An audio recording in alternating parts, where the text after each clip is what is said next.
Assalamualaikum warahmatullahi wabarakatuh. Berjumpa lagi dengan channel saya Anin Dwi Susianti. IPS is easy. Untuk pertemuan kali ini yang akan Bu Anin bahas itu tentang pengaruh perubahan ruang dan interaksi antar ruang di benua Asia dan benua lainnya. Nah, pengaruh perubahan ruang itu bisa disebabkan oleh dua faktor, yaitu faktor alam dan faktor aktivitas manusia.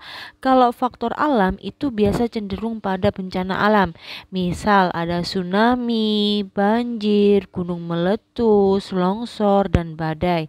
Sedangkan faktor aktivitas manusia itu karena ada pemanfaatan alam secara eksploitasi dan penggunaan lahan yang tidak seimbang. Next, berikutnya pengaruh interaksi antar ruang benua-benua di dunia. Nah, kita lihat di bidang ekonomi terlebih dahulu. Di bidang ekonomi itu mendukung pertumbuhan ekonomi.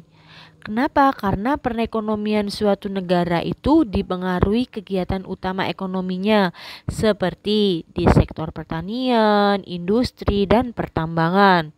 Yang berikutnya ada daya saing ekonomi.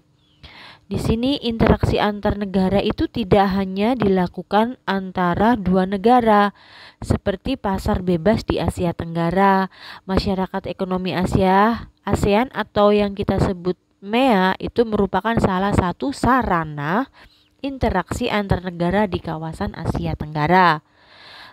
Next, kualitas penduduk meningkat. Di sini kualitas produk itu meningkat. Produk merupakan komoditas penting dalam perdagangan, terutama pada era pasar bebas ini.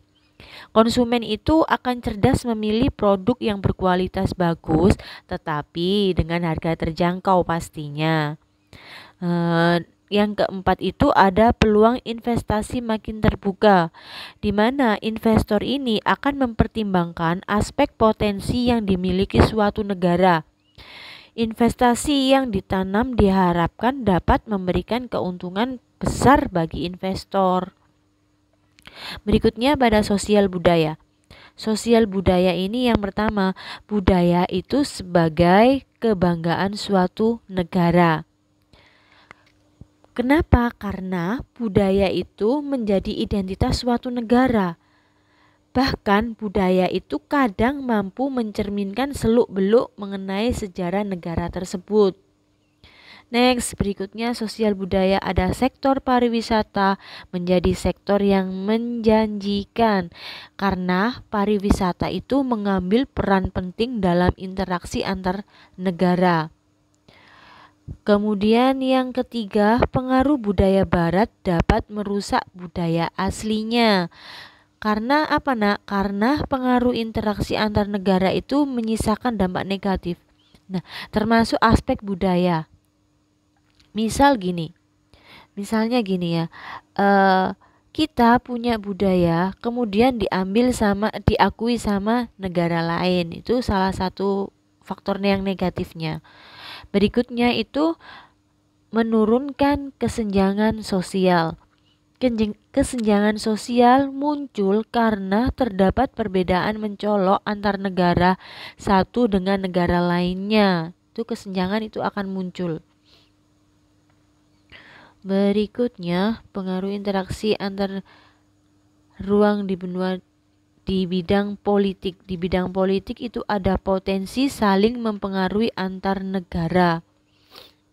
Di sini, interaksi antar negara itu dapat mempengaruhi keputusan yang diambil suatu negara. Makanya ini ya, ada interaksi itu sangat berpengaruh. Berikutnya, yang kedua ada tingkat kepercayaan negara makin membaik. Interaksi yang intensif itu akan meningkatkan kepercayaan antar negara. Nah, interaksi tersebut itu dapat diwujudkan dalam bentuk kerjasama yang saling menguntungkan biasanya. Berikutnya ada menghilangkan kesenjangan antar negara maju dan negara berkembang. Interaksi antar ruang itu memberikan peluang bagi setiap negara untuk terhubung dengan negara manapun. Negara maju memiliki tingkat kesejahteraan tinggi. Meskipun demikian, negara maju itu membutuhkan sumber daya dari negara yang sedang berkembang. Interaksi semacam itu akan mengurangi kesenjangan antar negara berkembang dan negara maju. Kemudian yang keempat, memicu konflik di perbatasan. Nah, semisal ini contoh perebutan wilayah di benua-benua di dunia itu masih berlangsung. Misalnya perbatasan antar India dan Tiongkok. Ini ya. Kenapa? Karena akar masalahnya adalah perbedaan pengakuan wilayah antar India dan Tiongkok. Dan di bidang politik itu masih banyak yang lainnya, misalkan sistem pemerintahan lebih terbuka dan transparan, kestabilan nasional terganggu. Berikutnya, di bidang pendidikan. Di bidang pendidikan itu taraf pendidikan akan meningkat. Karena kerjasama di bidang pendidikan dapat meningkatkan kualitas pendidikan, misal dengan kerjasama pertukaran pelajar atau mahasiswa. Contohnya misalnya penawaran beasiswa dari Uni Eropa dan beasiswa dari Jepang. Yang kedua itu angka melek huruf meningkat, khususnya negara yang sedang berkembang. Pemberantasan buta huruf menjadi agenda wajib di hampir semua benua ini. Nah, aksi sosial untuk meningkatkan angka melek huruf itu dilakukan oleh UNESCO sebagai badan khusus PBB yang fokus pada bidang pendidikan.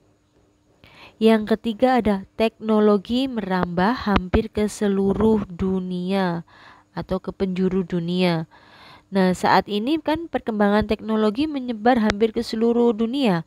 Nah, persebaran ini itu merupakan salah satu bukti adanya interaksi antar ruang di bidang teknologi.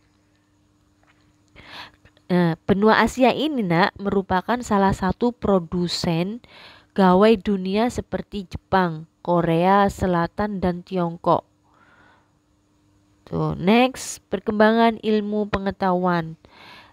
Di negara maju, teknologi berkembang pesat. Kemudian teknologi yang dikembangkan di negara maju juga digunakan di berbagai negara dunia.